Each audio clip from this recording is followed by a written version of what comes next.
મહીસાગર જિલ્લાના સંતરામપુર તાલુકામાં ડાયાલિસિસવાળા દર્દીઓને ડાયાલિસિસની તાલુકાની સ્ટેટ હોસ્પિટલ સંતરામપુરમાં સુવિધા ઉપલબ્ધ થાય તે માટે ડાયાલિસિસ યુનિટ શરૂ કરાયેલ છે કે જ્યાં રોજના અંદાજે 17 થી 18 દર્દીઓ આ ડાયાલિસિસ યુનિટનો લાભ લે છે, જ્યારે 10 મશીનની સુવિધા ઉપલબ્ધ છે, જેમાં વધારો કરાય તે જરૂરી છે।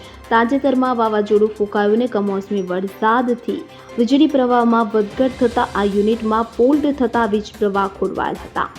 તો ડાયાલિસિસ મશીનો પૈકી જનરેટર સેટ પર હાલ 3 મશીન ચાલે છે અને બાકીના મશીનમાં ફ્લોટ થતાં બંધ જોવા મળે છે। આ સ્ટેટ હોસ્પિટલમાં ડાયાલિસિસ કરાવવા રોજ 18 દર્દીઓ આવે છે અને આ ડાયાલિસિસ યુનિટનો લાભ લેતા હતા, પરંતુ વીજ ફોલ્ટથી કેટલાક આઈએલ મશીનમાં ફોલ્ટ થતાં જનરેટર મશીન દ્વારા હાલ 3 મશીન કાર્યરત જોવા મળે છે અને બાકીના મશીન બંધ જોવા મળે છે। ડાયાલિસિસવાળા દર્દીઓને ડાયાલિસિસ માટે કડાણા CHCમાં રેફર કરાયા છે કે જેથી દર્દીઓને કડાણા જવું પડે છે અને તેથી દર્દીઓને પારાવાર હાલાકીનો સામનો કરવો પડે છે। દર્દીઓને સમયનો બગાડ થાય છે અને આ સંજોગોમાં ડાયાલિસિસ યુનિટમાં જે કોઈ ફોલ્ટ ઊભો થયેલ છે તેનું વહેલી તકે દૂર કરાઈને ડાયાલિસિસ યુનિટો બંધ છે તે પુનઃ દર્દીઓના આરોગ્યના હિત માટે પુનઃ ત્વરિત શરૂ થાય તે માટે જિલ્લાનું તંત્ર અને સરકારનું આરોગ્ય વિભાગ વહેલી તકે યોગ્ય કાર્યવાહી દર્દીઓના હિતમાં કરે તેવી માંગ ઉઠવા પામી છે।